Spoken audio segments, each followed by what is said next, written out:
स्वागत है आपका ब्रेक के बाद। और आइए अब आपको लिए चलते हैं आंध्र प्रदेश की ओर। वहां पर बजट पेश हुआ है वित्त वर्ष 2024-25 का, और 2,94,000 करोड़ रुपए का बजट पेश किया गया है। आंध्र प्रदेश के वित्त मंत्री पय्यावुला केशव ने विधानसभा में अपनी सरकार का पहला बजट पेश किया। ये रिपोर्ट देखिए। आंध्र प्रदेश सरकार ने सोमवार को वित्त वर्ष 2024-25 के लिए 2.94 लाख करोड़ रुपए का बजट पेश किया। आंध्र प्रदेश के वित्त मंत्री पय्यावुला केशव ने विधानसभा में अपना पहला बजट पेश किया।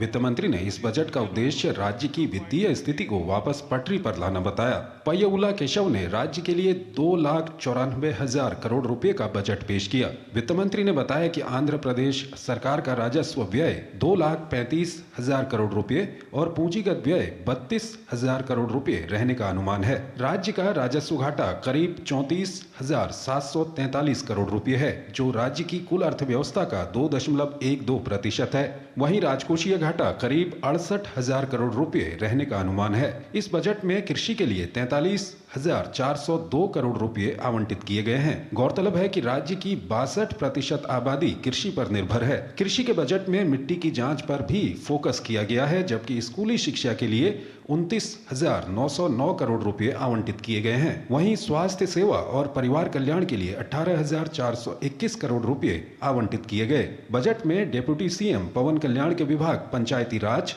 और ग्रामीण विकास के लिए 16,739 करोड़ रुपए आवंटित किए गए हैं। जल संसाधन विभाग को 16,705 करोड़ रुपए आवंटित किए गए हैं। राज्य सरकार ने आवास योजना के लिए बजट में 4,012 करोड़ रुपए आवंटित किए हैं। इसके अलावा सड़क निर्माण के लिए 9,554 करोड़ रुपए दिए गए हैं। बजट में कौशल विकास के लिए 1,215 करोड़ रुपए दिए गए हैं। वित्त मंत्री ने अनुसूचित जाति SC क्षेत्र के कल्याण के लिए 18,497 करोड़ रुपए और अनुसूचित जनजाति ST के लिए 7,557 करोड़ रुपए आवंटित किए हैं। इस बीच राज्य सरकार ने बजट को आंध्र प्रदेश के सुनहरे भविष्य की रूपरेखा तैयार करने वाला बजट बताया है। The budget is prepared to meet all the promises, most of the promises made in the elections. This is a very good budget.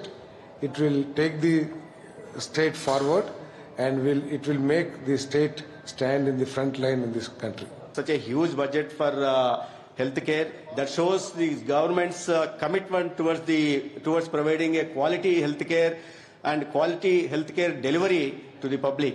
And more particularly, I am also thankful to the government that the government has earmarked 4,000 crores for the purpose of entire Vaidya Seva, which provides free healthcare to the people, to the poor particularly, to reduce their out-of-pocket expenditure.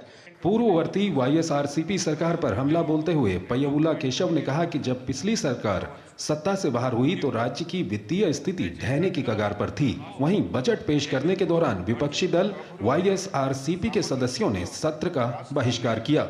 Bureau report DD news. और अगली खबर